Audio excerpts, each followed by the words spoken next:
মনে বসে আর back to my channel. Hi guys, তোমরা কেমন আছো? আশা করি ভালো আছো। তো আমিও খুব ভালো আছি, তো দেখতে থাকো।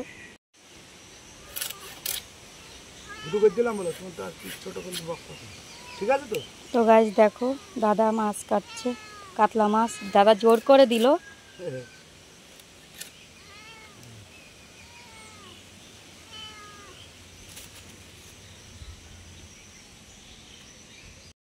আজকে আমি কী কী রান্না করব তোমাদেরকে দেখাচ্ছি। উচ্ছে আলু ভাজা করব, আর ঝিঙেতে আলু দিয়ে মাছ দিয়ে করব।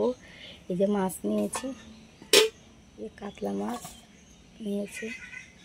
তো দেখতে উচ্ছে আলু ভাজা হয়ে গেছে। তো এবার মাছে আমি নুন হলুদ মাখিয়ে মাছটা ভাজা করে নেব। তো আমি মাছ ভেজে নামিয়ে নিয়েছি। তো দেখো, আমি জিরে ফোড়ন দিয়ে তেলের পরে আমি আলুটা আগে ভাজা করে নিয়ে আমি তারপরে আমি ঝিঙেটা ছেড়েছি। তা না হলে আলুগুলো সিদ্ধ হবে না, ঝিঙেতে তো একটু জল বেরোয়, সেই জন্য আমি আলুগুলো আগে ভাজা করে নিয়েছি।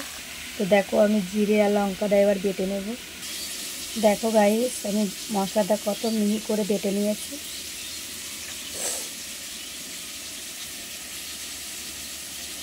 আর দেখো, ঝিঙে ভাজা হচ্ছে, কতটা ঝিঙে। আর দেখো কতটুকু হয়ে গেছে, সিদ্ধ হয়ে গেছে। তো দেখো, আলুগুলো সিদ্ধ হয়ে গেছে, আগে লাল লাল করে ভেজে নিয়েছি ওই জন্য। আর দেখো ঝিঙে, তার মধ্যে আবার জলও বেরোচ্ছে, বেরিয়ে গেছে জল।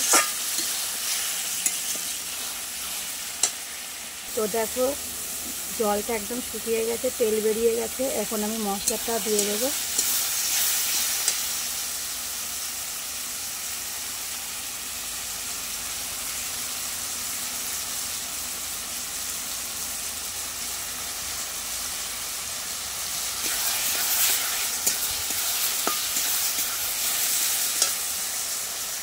দেখতে থাকো। তো দেখো, আমি ভালো করে কষিয়ে নিয়েছি মশলাটা দিয়ে। দেখো,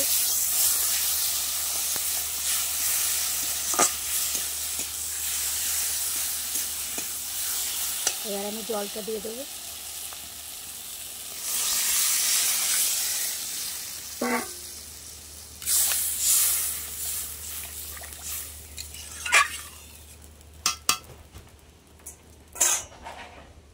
দেখো, আমার ঝোলটা ফুটে গেছে, আমি মাছটা দিয়ে দেবো এখন।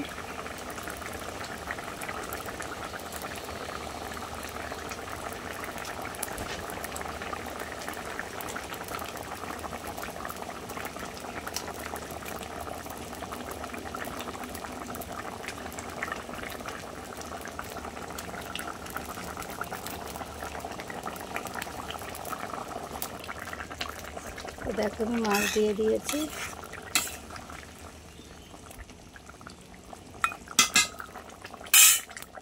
তো দেখো, আমার মাছের ঝোল হয়ে গেছে। খেতে বসেছে আমার মা, আমার ছোট ছেলে। বড় ছেলে স্নান করতে গেছে, এখনও আসেনি। তো ওর ভাত বেড়ে রেখেছি। তো কলমি শাক দিয়ে খাচ্ছে, কলমি শাক ভাজি আর উচ্ছে আলু ভাজি, মাছের ঝোল। তো তরকারি কেমন হয়েছে শুভম? খুব ভালো, খুব।